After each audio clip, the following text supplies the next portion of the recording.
जब अधर्म अपनी सीमा पार कर जाता है और पूरी सृष्टि संकट में आ जाती है, तब जन्म होता है एक ऐसी शक्ति का जो सिर्फ रक्षा ही नहीं करती बल्कि बुराई का भी अंत करती है।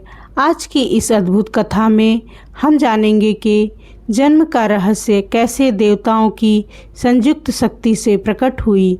वह आदि शक्ति जिसने जैसे अजय असुर का अंत किया। यह सिर्फ एक कहानी नहीं बल्कि विश्वास, शक्ति और धर्म की विजय का प्रतीक है। जब पूरी सृष्टि कांप रही थी, देवता हार चुके थे और अधर्म अपने चरम पर था, तब एक ऐसी शक्ति का जन्म हुआ जो किसी एक माता की संतान नहीं थी बल्कि पूरे ब्रह्मांड की ऊर्जा से बनी थी। यही है माँ दुर्गा का अद्भुत जन्म। समय वह था जब संसार में असुरों का आतंक धीरे धीरे बढ़ रहा था। उनमें सबसे शक्तिशाली था महिषासुर। वह जन्म से ही बलशाली था, लेकिन उसके भीतर एक और चीज थी, असीम महत्वाकांक्षा। उसने सोचा, अगर मुझे अमरता मिल जाए तो मैं पूरे ब्रह्मांड का राजा बन सकता हूँ। यही सोचकर वह घोर तपस्या में लीन हो गया। वर्षों तक उसने कुछ नहीं खाया, न ही किसी से बात की।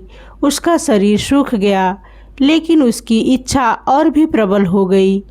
आखिरकार उसकी तपस्या से प्रसन्न होकर ब्रह्मा जी प्रकट हुए। उन्होंने कहा, वर मांगो महिषासुर। महिषासुर ने चालाकी से कहा, मुझे ऐसा वर दीजिए कि कोई देवता, दानव या पुरुष मुझे मार न सके। ब्रह्मा समझ गए कि वह क्या चाहता है, लेकिन नियमों के अनुसार उन्हें वरदान देना ही था। उन्होंने कहा, तथास्तु। यहीं से शुरू हुआ विनाश का बीज। वरदान मिलते ही महिषासुर बदल गया। उसका अहंकार बढ़ गया। उसने अपनी सेना को संगठित किया और सबसे पहले स्वर्ग पर हमला किया। स्वर्ग के राजा इंद्र ने उसका सामना किया, लेकिन महिषासुर के सामने वह टिक नहीं पाए। एक एक करके सभी देवता पराजित हो गए। स्वर्ग पर अब महिषासुर का राज था। देवता धरती पर भटकने लगे, कमजोर, अपमानित और असहाय। धरती पर भी हालात बिगड़ने लगे। ऋषियों की तपस्या भंग होने लगी। धर्म धीरे धीरे समाप्त होने लगा। पूरी सृष्टि जैसे अंधकार में डूब रही थी। तब सभी देवता एकत्र हुए और भगवान विष्णु और भगवान शिव के पास पहुँचे। उन्होंने अपनी पीड़ा सुनाई। हम हार चुके हैं। महिषासुर का कोई पुरुष नहीं मार सकता। अब क्या होगा? यह सुनते ही विष्णु और शिव के भीतर क्रोध ज्वालामुखी की तरह फूट पड़ा। उनके शरीर से तेज निकलने लगा, इतना तेज कि उसे देखना भी कठिन था। धीरे धीरे सभी देवताओं से भी वही ऊर्जा निकलने लगी। वह ऊर्जा अलग अलग नहीं रही, वह एक बिंदु पर एकत्रित होने लगी। वह दृश्य अद्भुत था, जैसे हजारों सूर्यों का प्रकाश एक जगह इकट्ठा हो गया हो। इस प्रकार से धीरे धीरे एक आकृति बनने लगी। पहले चेहरा, फिर हाथ, फिर पूरा शरीर और फिर प्रकट हुई माँ दुर्गा। उनका रूप वर्णन से परे था। उनके 10 हाथ थे, हर हाथ में एक अलग अलग अस्त्र थे। उनके चेहरे पर अद्भुत शांति और आंखों में अग्नि की चमक थी। उनकी उपस्थिति मात्र से ही अंधकार हटने लगा। अब देवताओं ने अपनी अपनी शक्तियाँ उन्हें अर्पित की। भगवान शिव ने त्रिशूल दिया, जो विनाश का प्रतीक था। भगवान विष्णु ने सुदर्शन चक्र दिया, जो संतुलन और न्याय का प्रतीक था। इंद्र ने वज्र दिया, जो अजेय शक्ति का प्रतीक था।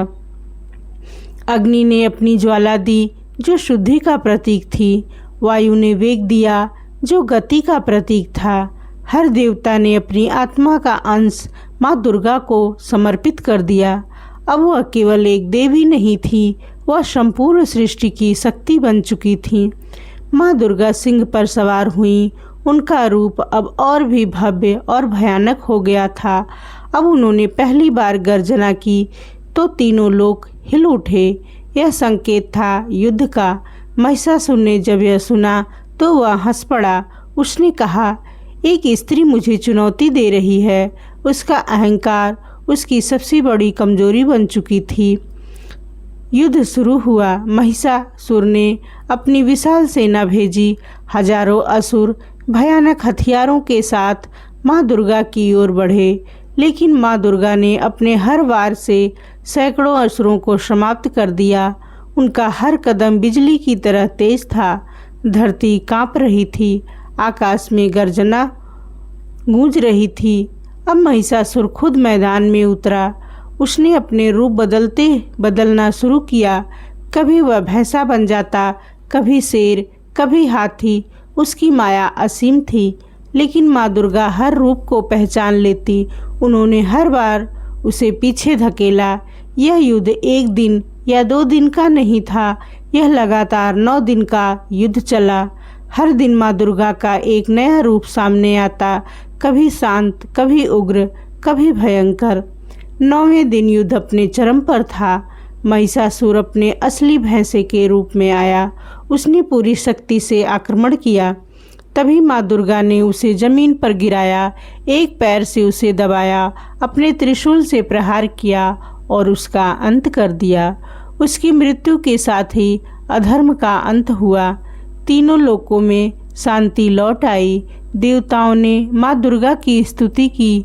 उन्होंने कहा, आप ही शक्ति हैं, आप ही रक्षा हैं और आप ही सृष्टि की जननी हैं। तभी से माँ दुर्गा को आदि शक्ति माना जाने लगा और हर साल नवरात्रि के रूप में इन 9 दिनों की याद में उत्सव मनाया जाता है। यह कहानी सिर्फ एक देवी के जन्म की नहीं, यह उस सत्य की कहानी है कि जब सारी शक्तियाँ मिलती हैं तब असंभव भी संभव हो जाता है। जब जीवन में अंधकार बढ़े तो समझ लेना आपके भीतर भी एक दुर्गा जन्म लेने वाली है।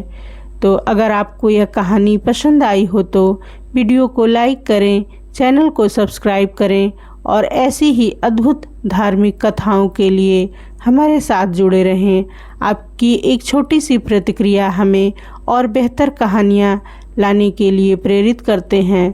तो चलिए फिर मिलते हैं अगले और वीडियो के साथ। तब तक के लिए धन्यवाद।